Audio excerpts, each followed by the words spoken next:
Sudah, Pak. Ya.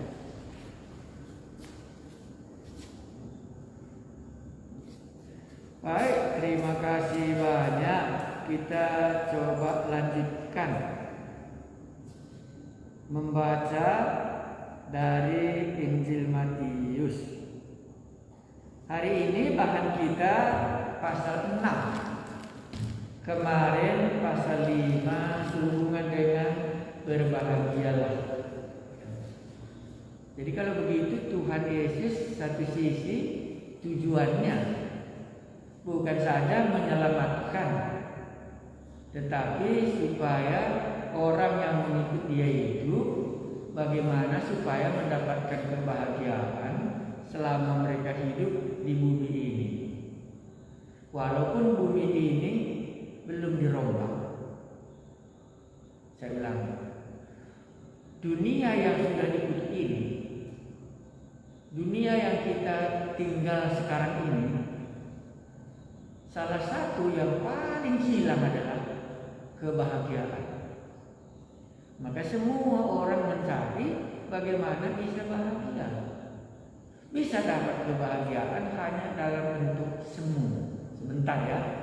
Pasti Anda punya pengalaman kebahagiaan yang sementara ya. Umpamanya begitu kita selesai wisuda umpamanya, baru kita dapat ijazah ya. Senang kita, berbahagia kita pada saat itu. Lama-lama berubah lagi karena kesulitan dari kerja, karena banyak kesulitan dalam pekerjaan, hilang lagi dia. Nah, jadi Yesus tahu. Jadi di tengah-tengah dunia yang demikianlah, Yesus mau supaya yang mengikut dia itu mendapatkan kebahagiaan itu. Saya ulang. Dunia ini tidak ada lagi tempat kebahagiaan. Tapi Yesus mau mengajarkan supaya orang yang mengikut dia itu menemukan bahagia itu.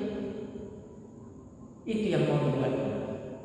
Makanya kedatangannya di dalam pengajarannya ini, dia memberikan kunci kebahagiaan itu 9 ya. Ya bukan satu saja. Ya 9. Karena 9 corak hidup kita di bumi ini. Kalau dilihat nanti ini, 9 itulah corak hidup. Jadi bagaimana supaya kalau corak hidup ini dalam situasi yang ini bisa kita berbahagia? Hal inilah yang harus kita lakukan.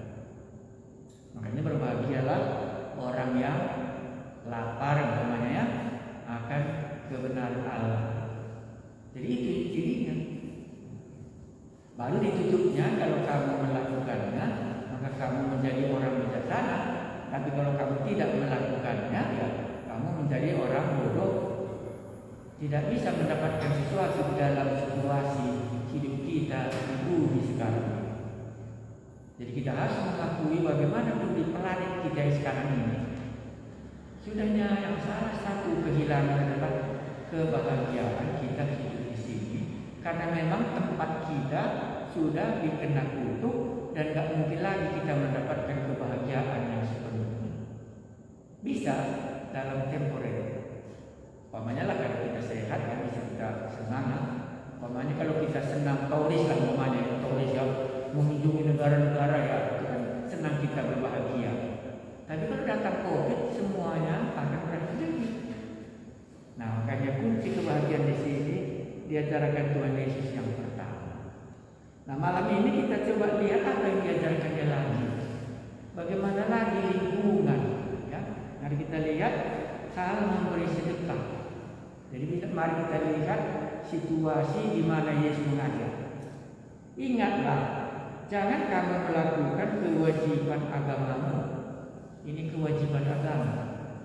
Matius pasal 6 ini. Di hadapan orang supaya dilihat mereka. Karena jika demikian, kamu tidak beroleh upah dari Bapamu yang di surga.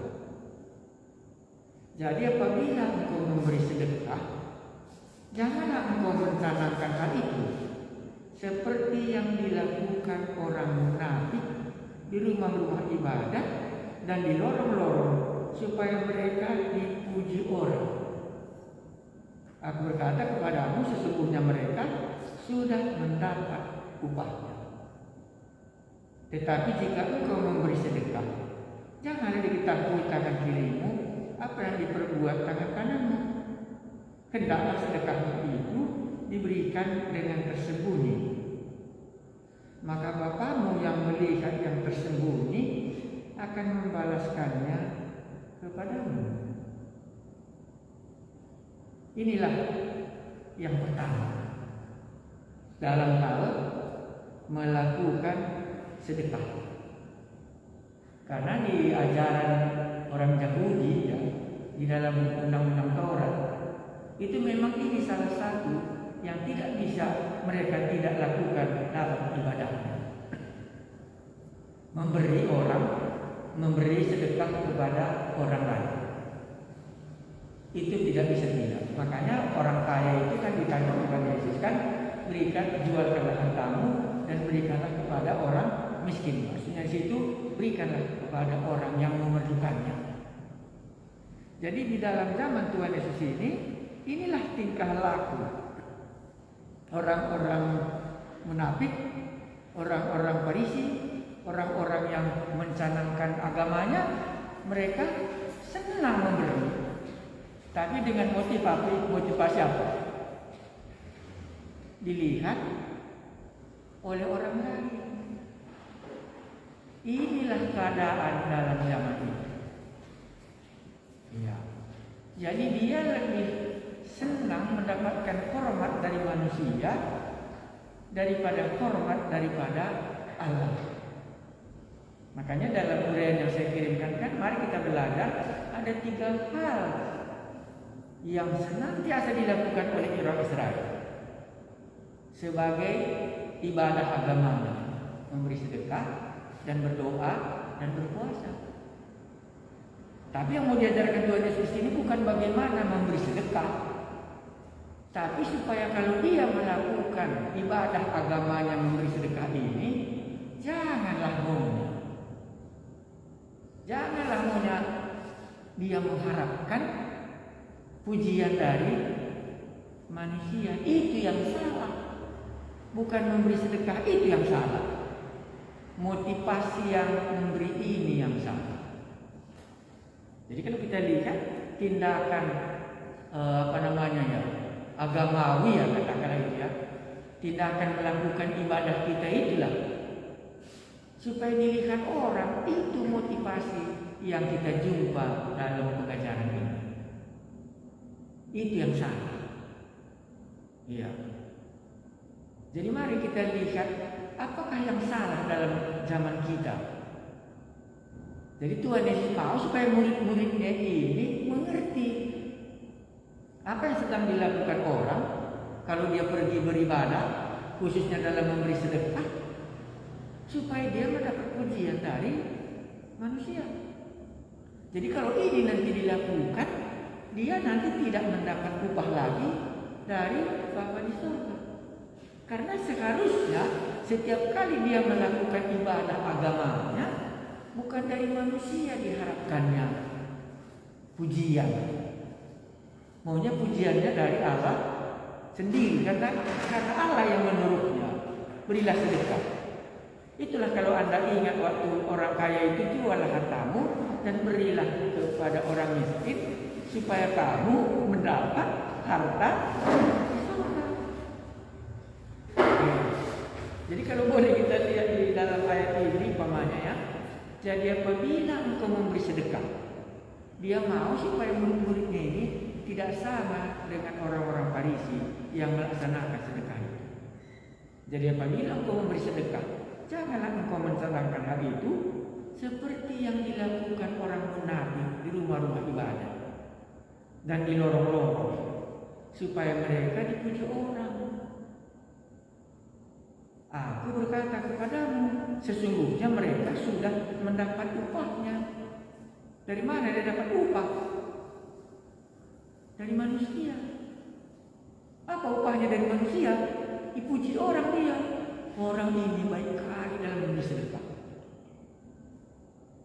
Baru ayat 4. Hendaklah sedekahmu itu diberikan dengan tersembunyi, maka Bapamu yang melihat yang tersembunyi akan membalaskannya kepada kamu. Jadi Yesus mau mengharapkan supaya kalau murid-muridnya ini melaksanakan ibadah agamanya dalam sedekah, Bapa di surga yang memberikan upah sama dia. Jadi bisa kita lihat positifnya. Jadi orang-orang Farisi ini melakukan ibadahnya sudah dapat upah dia dari manusia. Karena memang dia mengharapkan pun pujian dari manusia. Tapi Yesus mengajar murid-muridnya, janganlah kau demikian. Janganlah kau mendapat pujian dari manusia, tapi biarlah Bapamu yang tersembunyi, yang melihat yang kau lakukan ini, akan memberikan pujian kepadamu. Iya, jadi kalau boleh kita katakan tujuan pengajaran Tuhan Yesus ini, satu ialah supaya jangan mereka kehilangan upah waktu mereka melakukan ibadah agama. Supaya jangan dia kehilangan upah dari Bapa yang di surga. Ini yang mau disampaikannya. Karena lingkungan pada waktu itu jauh lebih senang dia mendapat pujian dari manusia dari mendapat pujian dari Allah. Atau lebih kasarnya, semua orang ini melaksanakan ibadah apa saja pun kesenangan hatinya kalau dipuji oleh manusia. Jadi tidak ada dari antara mereka mengharapkan bahwa kalau dia melaksanakan ibadah agamanya, Bapakku di surga lah nanti yang membalaskannya kepada aku. Kalau aku melakukan ibadah agamaku dalam sedekah ini, bukan manusia yang memujinya. Nah, inilah yang mau diajarkannya. Jadi kalau seandainya lah kita dulu ya masih ada kur ya, masih ada solo di dalam ibadah umpamanya. Waktu kita kur, bisa kita dipuji orang, bagus. Tapi bisa juga kita menolak. Kalaupun dipujinya, bukan dari pujiannya itu kita harapkan. Tapi kita harapkan dari pujian dari Bapa yang di surga. Itulah di sini. Jadi itulah sebabnya mereka waktu masuk ke dalam bait Allah itu, ada rupanya di bait Allah itu dibuat tempat tersembunyi. Kalau dia mau memberikan sedekah ke persembahannya itu, ada di tempatnya tersembunyi, di situ dimasukkannya persembahannya ini, baru diberikan persembahan ini, supaya jangan dilihat orang lain. Tetapi waktu Yesus datang rupanya ini dibuang semua, sehingga mereka yang banyak memberi bisa dilihat orang, yang sedikit memberi bisa dilihat orang. Itu makanya ada, ingat Anda persembahan janda ya, cuma 2 peser kata Tuhan Yesus ya. Karena inilah tadi yang diharapkan, siapa yang akan memberikan pujian? Karena dia memberi banyak, diharapkannya dipuji Tuhan Yesus, kan begitu. Tapi yang 2 keping perak ini yang ditaruhkannya, itu yang dipuji oleh Tuhan Yesus. Lihatlah janda ini, dia memberi daripada apa yang ada padanya. Orang ini memberi dari semua kelimpahannya. Jadi di sini yang memberikan pujian kepadanya adalah Tuhan Yesus sendiri. Jadi ini yang mau ditanamkan dalam diri murid-murid dalam pengajaran yang pertama ini. Supaya apa yang kita lakukan dalam melaksanakan ibadah kita, jangan kita mengharapkan pujian dari manusia. Ya, dulu pernah ada satu khotbah. Memang khotbah itu memang ya antik ya. Karena dia disukai orang kan sering dipoto ya, dipoto. Termasuk wartawan dan semuanya gitu, warta berita semuanya. Dia tidak pernah kalau mengambil fotonya paling sulit, kalau dia dipoto pasti belakangnya juga bisa dapat. Karena dalam bagian ini takut kali dia kena pujian, nanti tidak lagi mendapat pujian dari Bapa yang di surga. Nah, ini yang mau diajarkannya kepada murid-muridnya, supaya hati murid-murid waktu melakukan ibadah agamanya itu jangan berharap apa yang diharapkan oleh orang-orang Farisi dan orang-orang Saduki, baik di gereja maupun di lorong-lorong, semua hanya satu, supaya dipuji oleh orang lain. Itu nomor 1. Tetapi mereka telah kehilangan upah Jadi mereka sudah menerima upahnya dari manusia dan tidak menerima upah lagi dari Bapa yang di surga. Tetapi Tuhan Yesus berharap supaya murid-muridnya ini mendapat upah dari Bapa yang di surga kalau dia melakukan ibadah. Jadi apapun yang kita kerjakan dalam ibadah, sebenarnya Bapa di surga yang menjadi harapan kita memberikan upah kepada kita masing-masing. Ini bukan hubungan dengan keselamatan. Ini kan bukan keselamatannya. Ya, itu kebahagiaan kita kan bukan hubungan dengan keselamatan. Ini juga bukan keselamatan. Ya, tapi Bapa di surga memberikan, kalau tadi diberi sedekah, ya mungkin nanti seperti yang kata Tuhan Yesus, simpanlah hartamu di surga. Nanti dia dapat upah di surga dari Tuhan Yesus sendiri. Makanya di sini dikatakannya, hendaklah sedekahmu itu diberikan dengan tersembunyi. Maka Bapamu yang melihat yang tersembunyi, bukan mata manusia, akan membalaskannya kepadamu. Jadi ayat 4 ini, segala ibadah agama kita rupanya dibalaskan oleh Allah kepada kita. Asal motivasinya benar. Iya, ini yang saya sini. Kalaupun tidak benar, ya dia sudah dapat pujian dari manusia. Jadi semua yang kita lakukan rupanya ada upah. Keselamatan karena anugerah ya, tapi bekerja mendapat upah. Jadi ini dapat upah dia karena dia melakukan sedekahnya itu dengan tersembunyi. Maka Bapa yang di surga melihatnya. Rupanya kalau kita melakukannya dengan tidak tersembunyi, manusia yang melihatnya. Maka manusia yang memberikan upah sama dia. Bapa di surga tidak lagi memberikannya karena dia sudah dapat upah dari manusia. Inilah bagian yang pertama. Jadi mari kita pertama lihat apakah ada harapan supaya aku dipuji waktu aku melakukan ibadah dari manusia. Kalau itu motivasi kita, Anda dan saya sudah menerima upah dari manusia itu sendiri. Tapi kita tidak menerima upah dari Bapa yang di surga. Oh, jadi memberi sedekah akan dapat upah dari Bapa yang di surga. Sama dengan yang tadi malam. Ya, sama dengan tadi malam. Orang yang berkemurahan akan mendapat kemurahan. Sama, karena ini ibadah. Yang kita lakukan, ini kita kerjakan, dan itu kita dapat upah daripadanya. Tapi kalau keselamatan itu bukan upah, itu anugerah, itu percaya, itu kita menerima apa yang dia beri. Ini apa yang kita beri kepada dia. Itu perbedaannya. Baik, sudah, saya kira inilah yang pertama dikoreksi. Jadi, Yesus mengajar untuk mengoreksi apa yang telah salah dalam zamannya. Jadi mari kita lihat di dalam zaman kita ini apa yang salah, supaya kita tidak melakukan yang salah dan kita tidak akan menerima upah dari Bapa di surga waktu kita melakukannya. Kedua, ini yang salah, hal berdoa. Dan apabila kamu berdoa, ulangi ya, apabila ya, janganlah berdoa seperti orang munafik. Jadi waktu itu juga ada orang berdoa munafik.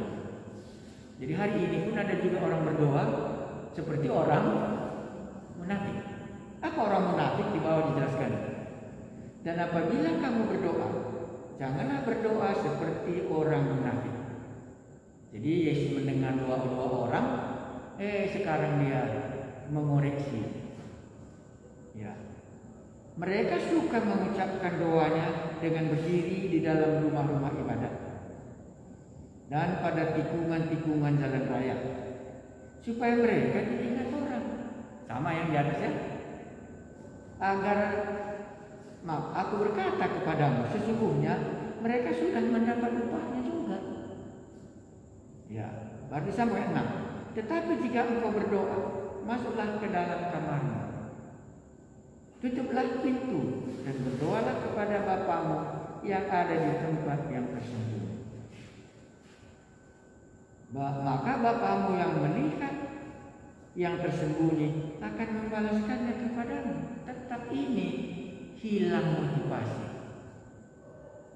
Kilang motivasi kita Bapa di surga yang membalaskan dalam semua hal.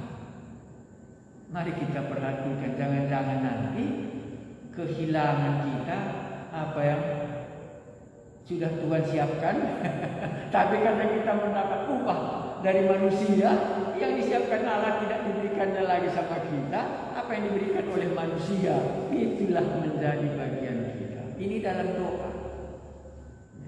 Apa dikatakannya? Ayat 7. Lagi pula dalam doamu itu, janganlah kamu bertele-tele seperti kebiasaan orang-orang yang tidak mengenal Allah. Ini bertele-tele sama dengan orang-orang penyembah berhala. Ini pasti kita ingat waktu di Gunung Karmel ya. Itu Nabi Baal berjumpa dengan Nabi Elia ya. Iya, disuruhnya Nabi Baal itu teriak-teriakkan. Enggak didengar Tuhanmu itu, katanya. Teriak aku terus, katanya. Sesudah itu barulah berdoalah Elia, Tuhan turunkanlah hujan. Kan itu di Gunung Karmel, langsung turun hujan.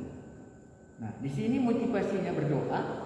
Tetapi jika engkau berdoa, masuklah ke dalam kamar, tetap juga tersembunyi, tutuplah pintu dan berdoalah kepada Bapamu yang ada di tempat tersembunyi.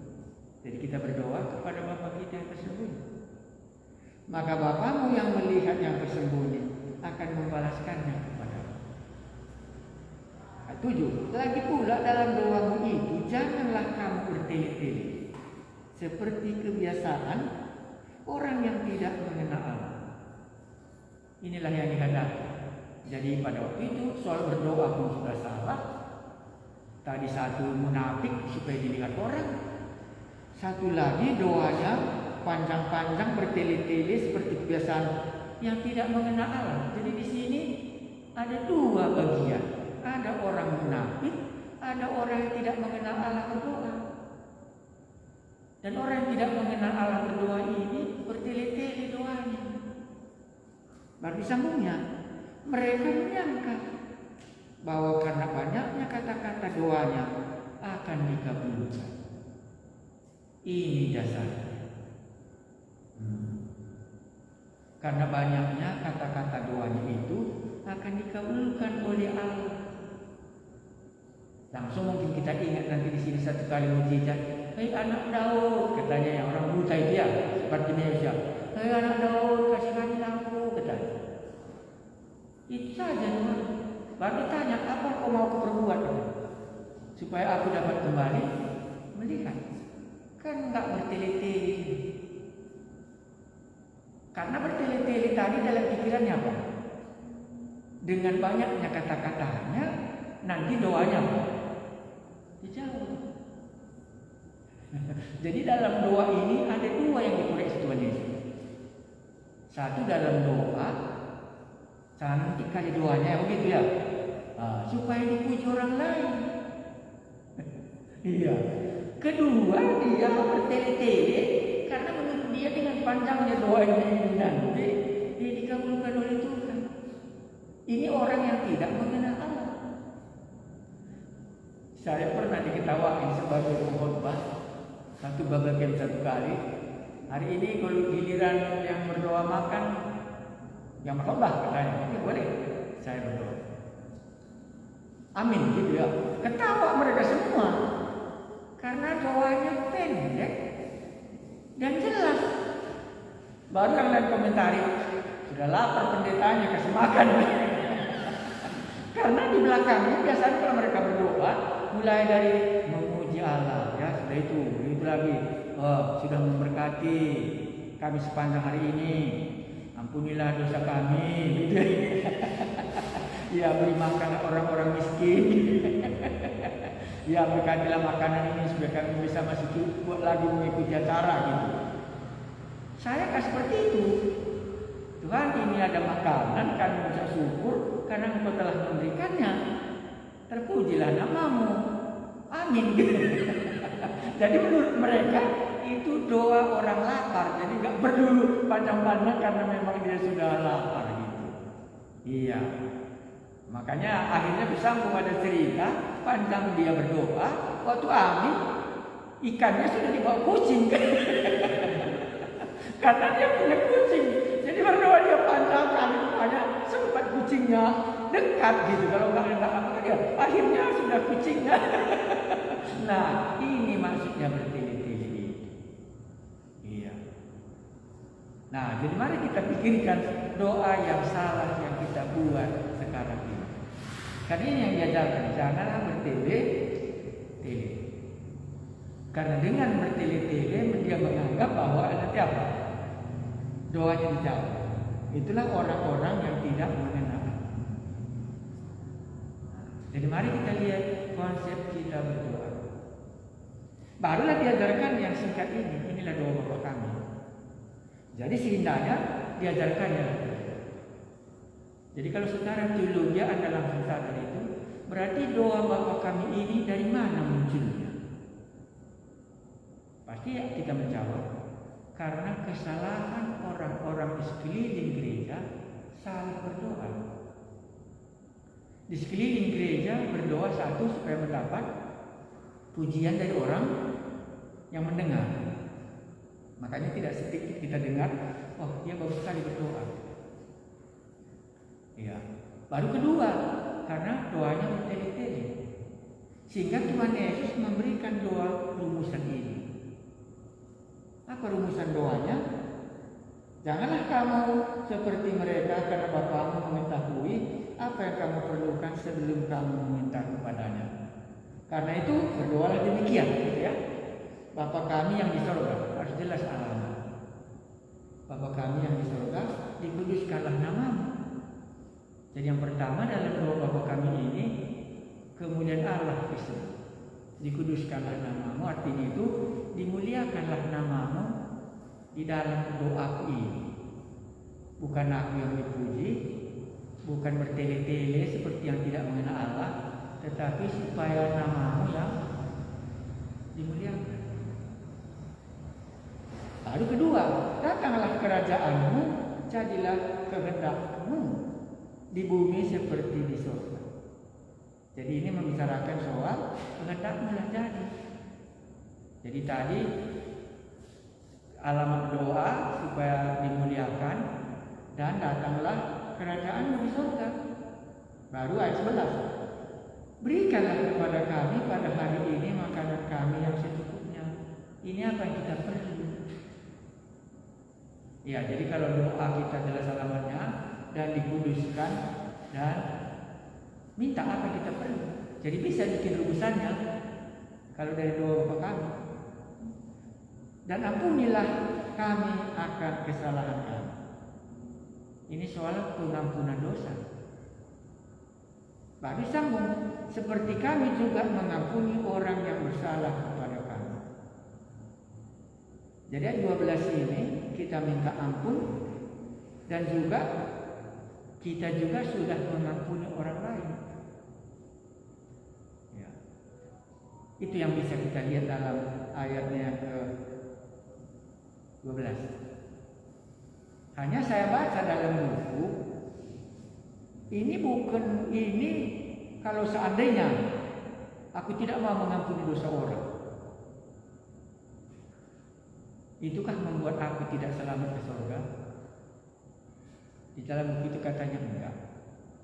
Ini hanya persekutuan di antara kita yang tidak terjadi. Karena ayat ini kan ayat 12 tadi, ampunilah kami akan kesalahan kami, seperti kami juga. Jadi kalau Bapa di surga mengampuni dosa kita, maka kita juga kan gitunya mengampuni orang yang bersalah kepada kami. Nah, itu yang dimaksudkannya. Ini kalau kita tidak saling mengampuni, maka hubungan kita satu dengan yang lain tidak baik. Tapi hubungannya dengan keselamatan bukan ini ayatnya. Ya. Ini bukan ini ayatnya. Ayatnya kalau dosa kita belum diampuni, itulah membuat kita nggak bisa masuk ke dalam kerajaan surga.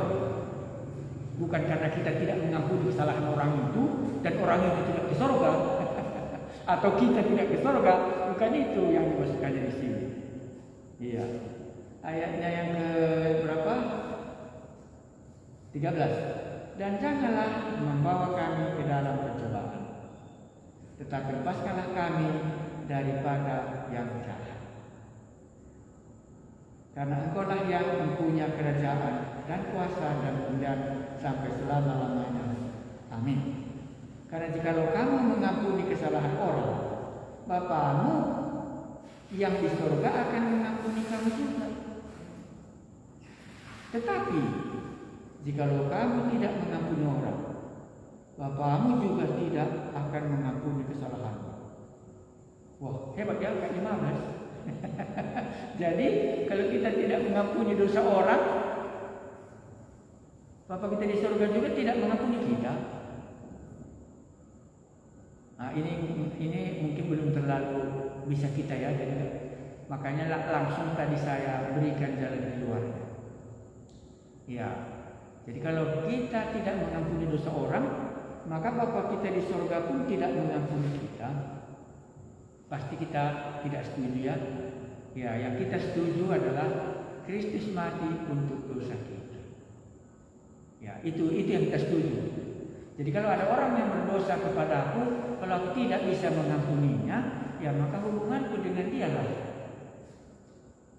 tidak terjadi. Tapi hubunganku dengan Bapa di surga itu terjadi karena Kristus telah mati untuk dosa. Nah, inilah yang bisa kita pertahankan di sini kebenarannya. Ya. Karena ini tidak ada sangkutnya kalau kita tidak mengampuni dosa orang, dosa kita nggak diampuni Bapa di surga. Berarti kematian Tuhan Yesus untuk dosa kita ditentukan oleh tingkah laku kita sendiri. Itu bukan anugerah. Itu dasar teologi yang paling kuat. Ya, jadi kita sendirilah yang tidak memiliki persekutuan satu dengan yang lain. Jadi itulah tafsiran ayat 15. Tetapi jika kamu mengampuni kesalahan orang, Bapamu yang di surga akan mengampuni kamu juga. Tetapi jika kamu tidak mengampuni orang, Bapamu juga tidak akan mengampuni kesalahan. Ya, ayat 15 ini tidak boleh karena kita tidak mengampuni dia, maka pengampunan Yesus terjadi kepada kita itu gagal.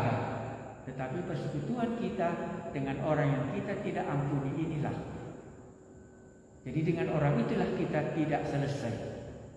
Tapi kematian Yesus selesainya mengampuni dosa kita.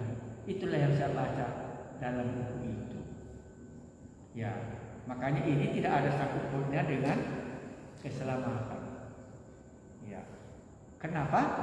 Karena tadi tujuan Yesus mengajar di sini mengoreksi. Apa yang dikoreksinya? Karena di antara keliling mereka berdoa munafik. Jadi jangan kita heran kalau di gereja ini nanti banyak kali munafik orang berdoa supaya dipuji oleh orang lain. Ada juga berdoa bertele-tele karena dia tidak mengenal Allah. Dengan panjang doanya itu diharapkannya doanya dijawab oleh Allah. Untuk menjawab itulah keluar doa Bapa. Itulah yang kita coba renungkan. Makanya di dalam Injil Yohanes tidak ada doa Bapa kami. Kalau kita sudah lebih luas, ya.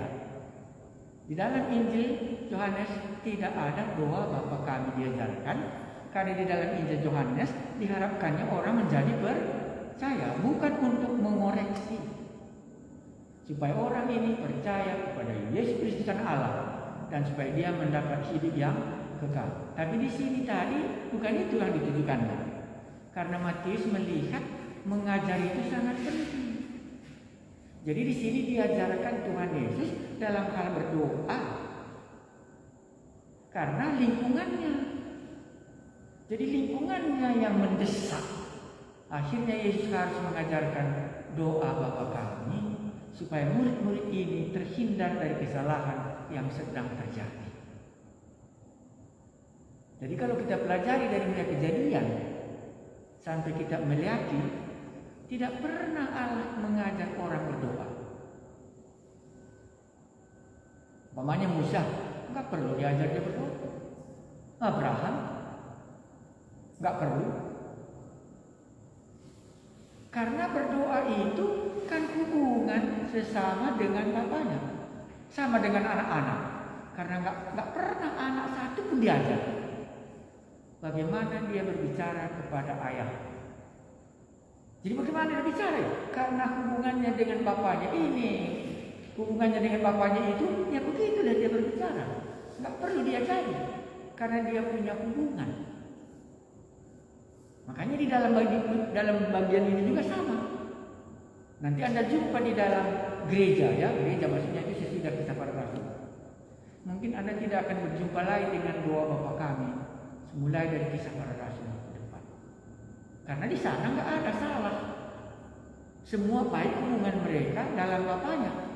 Ini karena salah, ya haruslah ditekel yang salah. Dan bagaimana yang tidak salah, inilah diajarkan doa Bapa kami. Dalam bagian ini cukup jelas kan? Jadi dari mana datangnya doa Bapa kami ini? Karena pada saat itu, di mana bait Allah masih berdiri, orang-orang Yahudi masih beribadah, mereka masih berdoa kepada Bapa di surga. Motivasi mereka berdoa munafik. Bagaimana mereka munafik? Supaya mendapatkan pujian dari orang yang mendengar doa itu. Bukan supaya dapat berkat dari Bapa di surga. Baru karena mereka tidak mengenal Allah, akhirnya mereka berdoa bertele-tele. Karena ada dalam hati mereka dengan doanya bertele-tele, nanti Bapa di surga akan menjawab. Karena dua yang salah ini, barulah Tuhan ajarkan, hendaknya lah kamu berdoa demikian. Bapa di surga dikuduskanlah namamu, itu yang pertama. Ya, baru dikatakan datanglah kerajaanmu di bumi, kan gitu sederhana, supaya kuasa Allah nyata di bumi. Makanya di dalam Kisah Para Rasul mungkin kita akan dengar doa yang nomor 2 ini. Nyatakanlah kuasamu. Itu yang kita dengar. Nah, baru ketiga, berilah kami makanan. Apa yang kita perlukan itu kita minta. Nah, barulah bukan kehendak kami, tapi kehendak Bapa sendiri. Karena berdoa kita, apa yang terjadi itu kehendak Allah sendiri, itulah yang ku minta. Karena Bapa lebih pintar memberi daripada apa yang aku minta. Tapi sekarang sudah jelas latar belakangnya doa Bapa kami, itu yang dulu saya mau. Karena menurut saya di dalam perjanjian baru masing-masing mereka punya konsep bagaimana berdoa kepada Bapaknya. Ya, apalagi nanti sudah jumpa kisah Yohanes pasal 15. Akulah pokok anggur dan kamulah ranting-rantingnya. Mintalah di dalam namaku supaya diberikan kepadamu. Dan dalam hal itulah Bapakku dipermuliakan. Ini doa Bapa kami, tidak berdoa dalam nama Tuhan Yesus. Makanya tidak salah kita kalau kita katakan dalam permulaan pengenalan Injil Matius ini adalah antara transisi pindahnya dari agama Yahudi yang beribadah di bait Allah, pindahnya masuk ke dalam gereja. Makanya doa orang Kristen yang paling tajam saya kira itulah Yohanes pasal 15 ayat 7 kalau masih ada. Paskah ayat 7. Itulah doa, itu yang diajarkan oleh Tuhan Yesus di dalam murid-muridnya yang tidak dari kesalahan. Yohanes 15 Paskah ayat 7. Mintalah, karena sampai sekarang kamu belum pernah memintanya. Kenapa mereka belum memintanya? Karena mereka belum tahu berdoa dalam nama Tuhan Yesus. Yang mereka tahu hanya Bapa yang di surga. Tapi nama Tuhan Yesus mereka tidak tahu. Cocok kan atau salah? Itu juga saya. Nah, ya ini cocok. Ya. Jikalau kamu tinggal di dalam aku dan firman-Ku tinggal di dalam kamu, mintalah apa saja yang kamu kehendaki dan kamu akan menerimanya. Dalam hal inilah Bapa-Ku dipermuliakan, yaitu jika kamu berbuah banyak dan dengan demikian kamu adalah murid-murid-Ku. Ada satu lagi ayatnya dalam doa. Ya. Nah, jadi dalam bagian ini inilah makanya mintalah di dalam namaku. Pasal 15 itu. Ya. Nah, dengan demikian bisa kita dapat mengerti ini masa perpindahan itu. Ya. Ayat 16 saya baca sekali lagi. Bukan kamu yang memilih aku, tetapi akulah yang memilih kamu. Dan apa yang telah menetapkan kamu supaya kamu pergi dan menghasilkan buah dan buahmu itu tetap. Supaya apa yang kamu minta kepada Bapa dalam namaku diberikannya kepadamu. Di sini kita minta di dalam nama Tuhan Yesus kepada Bapa. Inilah doa orang Kristen. Yesus itu menjadi pengantara kita kepada Bapa. Nah, di dalam tadi doa Bapa kami muncul diajarkan oleh Tuhan Yesus, alasannya karena sekelilingnya tadi motivasinya berdoa sudah munafik dan sudah bertele-tele dan tidak mengenal Allah. Tapi kita bukan demikian. Kita kan mengenal Allah. Di sini tadi kan akulah pokok anggur dan kamulah rantingnya. Kita punya hubungan. Seperti anak tadi dengan Bapa, dia punya hubungan.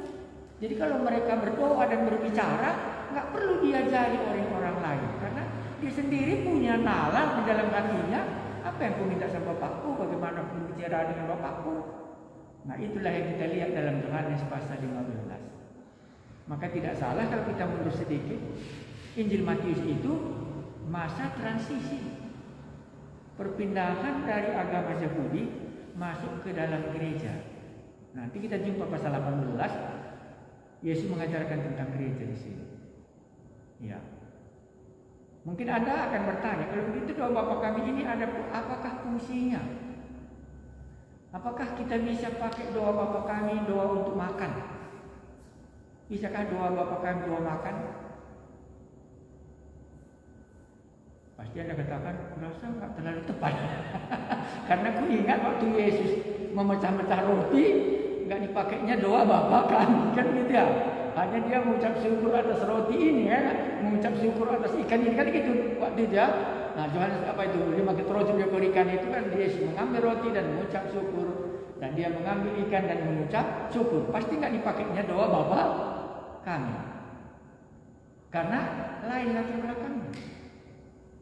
Nah, itulah sekedar yang bisa kita mengerti pengajaran Tuhan Yesus dalam doa karena salah. Jadi jangan juga hari ini masih terjadi kemunafikan dan ketidak mengenal Allah sehingga doa kita bertele-tele.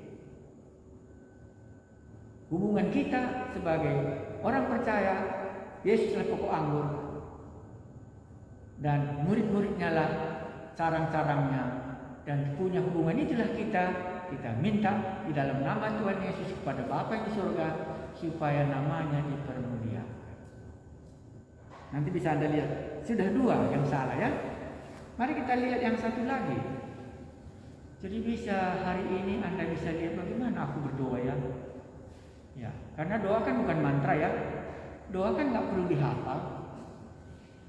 Ya, jadi bisa Anda pakai doa Bapa kami ya. Kalau dihafal tak bagaimana? Ya, bisa juga. Iya, tapi kalau berdoa itu adalah cerita dengan Bapa di surga, rasa nggak perlu kita hafal karena cerita kita berbeda dari hari ke hari. Umpamanya hari inilah, Tuhan ini ada hujan.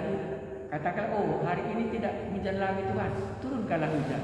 Kan nggak bisa kita pakai doa Bapa kami. Ya, karena doa itu adalah bercerita dengan Bapa yang di surga, dengan Allah kita sendiri, kita menceritakannya. Maka itulah saya mulai tadi dari kitab Kejadian sampai kita melewati umat Israel nggak pernah diajar bagaimana mereka berdoa. Karena berdoa itu adalah hubungannya dengan Allahnya sendiri. Hari ini kita jumpa dengan Yohanes pasal 15, Yesuslah pokok anggur dan aku ranting-rantingnya. Nggak perlu aku ajari bagaimana aku bisa berkomunikasi dengan pokok anggur ini. Dan bagaimana Bapa di surga sekarang ya, aku bisa berdoa dalam nama Tuhan Yesus, karena itulah yang mengampuni dosaku dan aku bisa datang kepadanya karena kekudusan Yesus. Nah itu. Mari kita lihat satu lagi. Ini kesalahan ayat 16. Nanti pasti juga ditanya, kalau gitu kita nggak berpuasa lagi ya? Ya nanti boleh juga. Ayat 16. Dan apabila kamu berpuasa, jadi waktu Yesus datang ke dunia masih ada berpuasa ya. Yesus sendiri berpuasa 40 hari 40 malamnya. Gereja abad pertama juga biasa mereka berpuasa. Ya. Dan apabila kamu berpuasa, apabila ya, jadi bisa tidak bisa ya. Dan apabila kamu berpuasa, janganlah janganlah muram mukamu seperti orang munafik. Ini lagi pada waktu itu. Jadi semua gerakan ibadah agama pada waktu itu semuanya munafik untuk mendapat pujian dari manusia. Jangan-jangan hari ini pun orang ke gereja, orang kur, orang khotbah, orang memberikan persembahan, orang mengantarkan persembahan ke depan, semuanya sudah dalam keadaan supaya dilihat oleh manusia. Sudah munafik. Ini berpuasa. Dan apabila kamu berpuasa, janganlah muram kamu seperti orang munafik. Mereka mengubah air mukanya supaya orang melihat bahwa mereka sedang berpuasa. Orang rohani, gitu ya. Orang yang sedang melaksanakan ibadahnya, gitu ya. Iya. Ya, baru dijawabnya, aku berkata kepadamu, sesungguhnya mereka sudah mendapat upahnya. Dari mana dia dapat upah? Dari manusia. Karena itu yang dicarinya. Supaya manusia yang memuji dia. Nah, jadi kalau 3 kesalahan yang diajarkan oleh Tuhan Yesus dalam zaman dia di bumi, boleh juga kita aminkan itu. Jangan-jangan hari ini pun semua yang ketiga ini perlu dikhotbahi kembali, karena semua sudah menjadi munafik dan hanya mendapat upah dari pujian manusia saja. Rajin kali ke gereja ya katanya, enak rasanya karena dia orang rohani ya.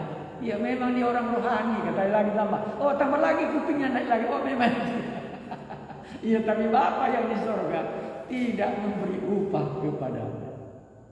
Jadi jangan kita lupa, Allah mengharapkan supaya semua ibadah dalam agama kita bukan manusia yang memberikan upah kepada kita. Marilah kita berharap Bapa kita di surga yang memberi upah.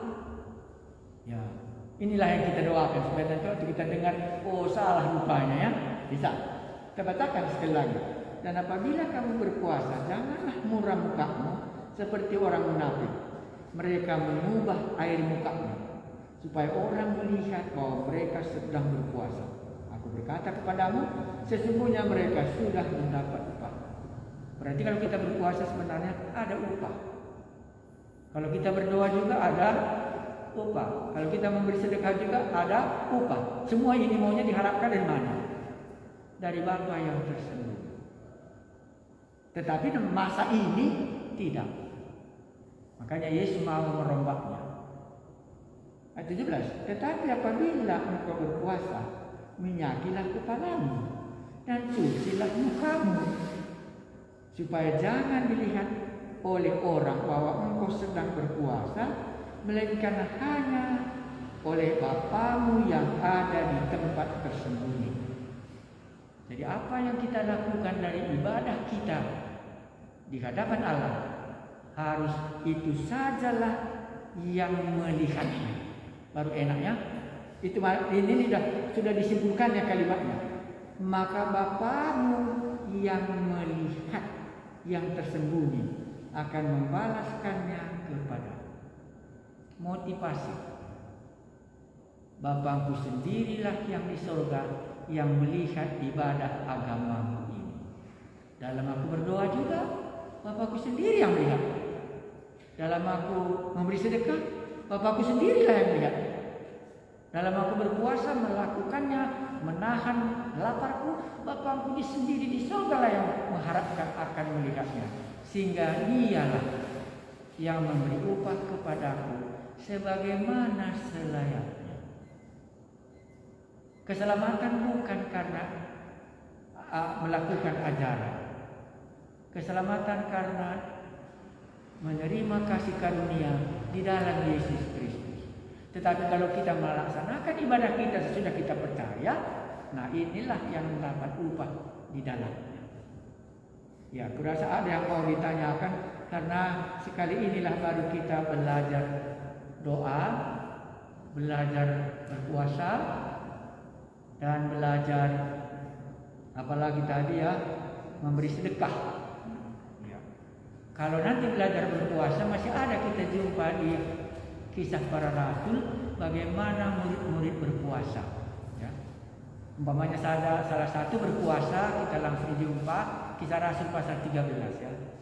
Itu pengutusan misi Rasul Paulus pertama sekali, maka jemaat itu berpuasa di dalam.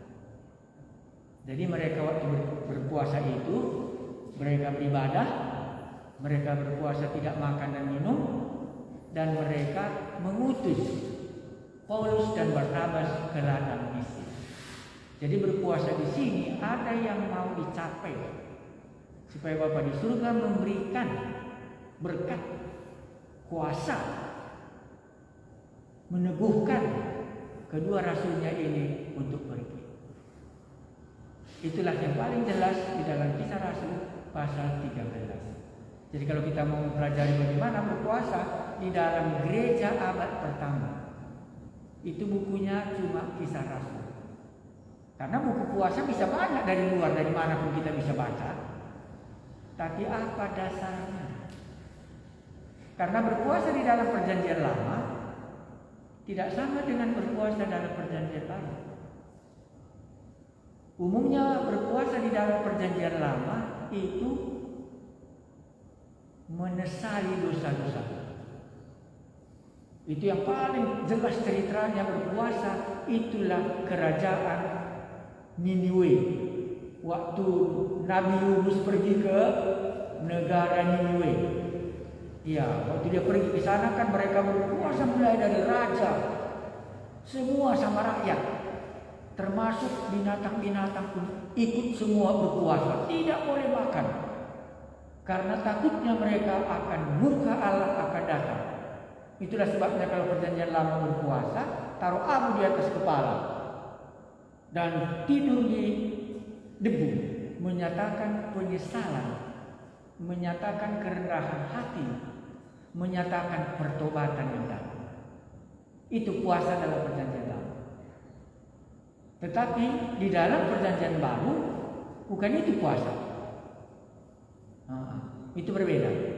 Bukan karena dosa kita makanya kita berpuasa, tetapi karena ada yang mau supaya kehendak Allah terjadi. Itu dalam Kisah Rasul pasal 13 tadi. Waktu pengutusan Barnabas dan Saulus, mulai misi yang pertama dilakukan orang ini dari jemaat Antiokhia. Jadi jauh berbeda. Perjanjian lama berpuasa menyatakan dosanya, penyesalan supaya murka Allah tidak menimpa mereka. Ya, jadi di dalam bagian berpuasa di sini, hal berpuasa di sini, ini lain lagi. Mereka berpuasa munafik, menunjukkan keseriusan mereka karena memang orang Farisi dan orang Saduki itu dikatakan dalam Alkitab, khususnya orang Farisi, mereka berpuasa 3 hari seminggu.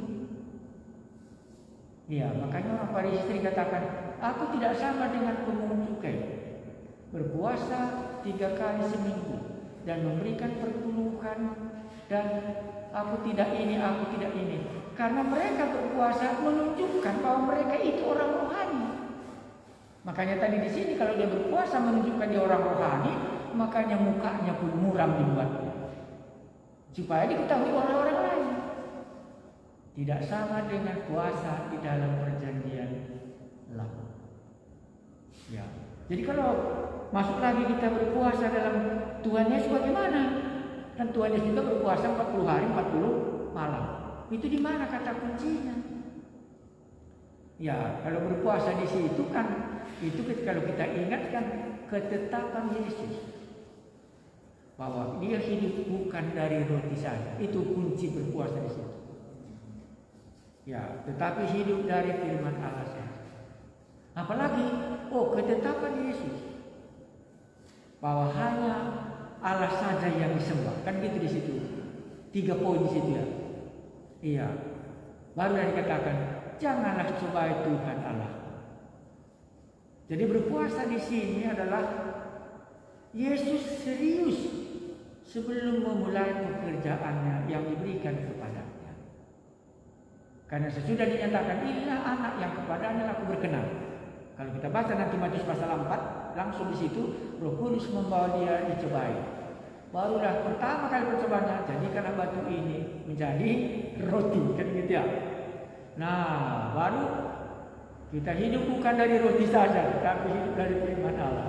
Nah, dibawanya lah Yesus naik ke tempat tinggi. Itu dikatakannya, jatuhkanlah kakimu ke bawah, karena ada dikatakan malaikat-malaikatnya akan menjaga dirimu. Yesus tahu tidak bisa mempermainkan kuasa Allah. Maka dia katakan apa? Janganlah cobai Tuhan Allah. Baru dibawanya lagi dia ke tempat hubungan yang tinggi dan menunjukkan semua kerajaan di bumi aku akan berikan kepadamu, asal engkau mau menyembah. Maka Tuhan Yesus, nyahlah iblis daripadaku, hanya Tuhan Allah sajalah yang patut disembah. Ini berbeda puasanya ya. Jadi jangan nanti itu 40 hari 40 malam dia tidak makan dan tidak minum. Itu tidak ada sangkut pautnya dengan dosa. Tetapi ini sangkut pautnya dengan ketetapan hati bahwa hidup bukan dari firman Tuhan, bahwa hidup bukan dari roti saja. Ya. Janganlah mencobai Tuhan Allahmu. Apalagi dikatakan Tuhan Allahmu saja yang kau sembah. Barulah sesudah itu baru dia mulai, karena dia sudah lulus dalam ketiga hal ini. Sama dengan jemaat di Kisah Rasul pasal 13 tadi, jemaat Antiokhia juga mereka berpuasa untuk menyerahkan Saulus dan Barnabas untuk tugas yang baru dalam penginjilan. Jadi gereja abad pertama umumnya kalau mereka berpuasa menghadapi tantangan yang berat.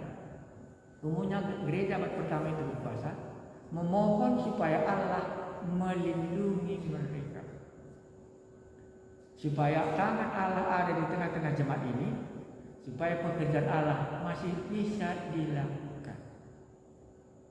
Nah, ini berpuasa.